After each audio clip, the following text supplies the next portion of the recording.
Hello everybody, it's Kath. It's Saturday.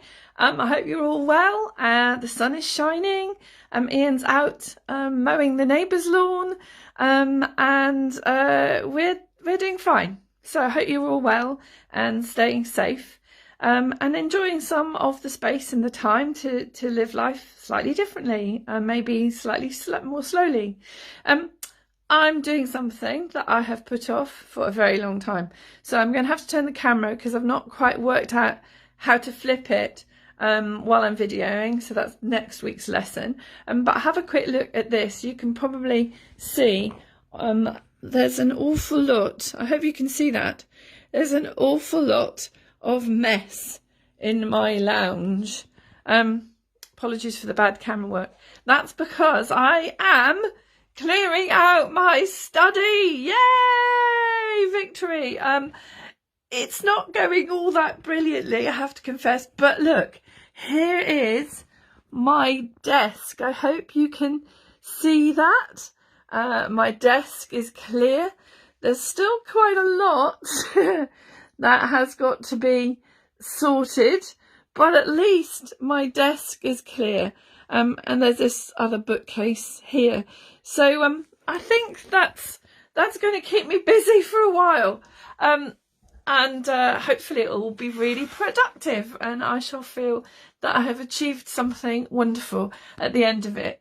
I know that these are not easy days, are they? And I wake up literally every day not really knowing what the day is going to bring, and even though I'm the kind of personality and character that can thrive on that, there are still moments when I think, oh my goodness, what next? But it's okay because I know that God has this in his control, and if nothing else, it's making me even more aware of that truth, that everything that we do to try and organise and be in control of our lives, ultimately, we aren't really, are we? Only for the short term. For the long term, for the eternal frame of reference, God is absolutely in charge and he's got this. So I'm very happy to be able to sit in that truth. The passage of scripture this week that if you've picked up an order of service somehow, if it's been delivered to you, or you have got access online to, I don't know, online worship resources that are following the lectionary that many churches use, you'll know that the gospel passage this week is John chapter 11, and it's quite the best passage for these times because it's a passage of that talks about Jesus's power, not just in life, but over death. The story, the so familiar story, read it. John chapter 11, that Jesus's friend Lazarus has died. He got sick, and the sisters, Mary and Martha, Lazarus's sisters, send for Jesus, and he doesn't go. And in the time that Jesus delays, Lazarus dies, and Mary and Martha are distraught and angry. They go through the whole thing that you do when you're grieving someone. And they had Jesus, who's been doing amazing healing miracles, and he wasn't there. So they've lost a lot of hope and faith maybe in him.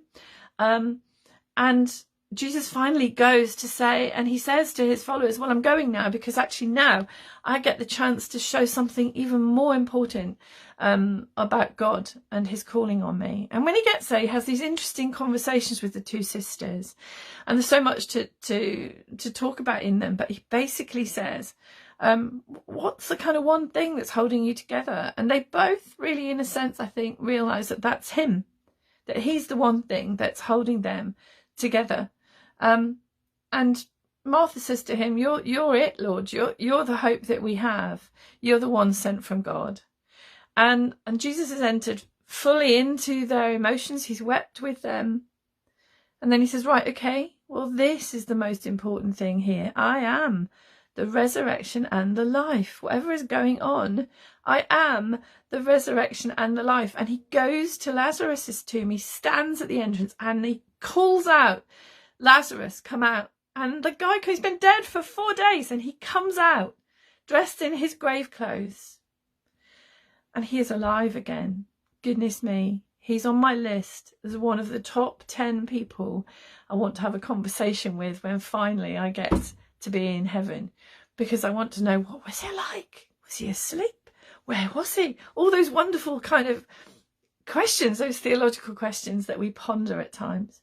But what strikes me is that I think Lazarus would have just simply said, Jesus is the resurrection and the life. Jesus is the resurrection and the life. Jesus is the resurrection and the life. Whatever is going on that speaks to you of death and sickness and fear, Jesus is the resurrection and the life. And he can be that to you right now, right here, in the debris or the organisation of your individual life. He is here for you. Never ever leave, forsake or abandon us was his promise to us. Jesus says, I am, not I was, but I am the resurrection and the life. Be blessed. Have a great week. Stay safe.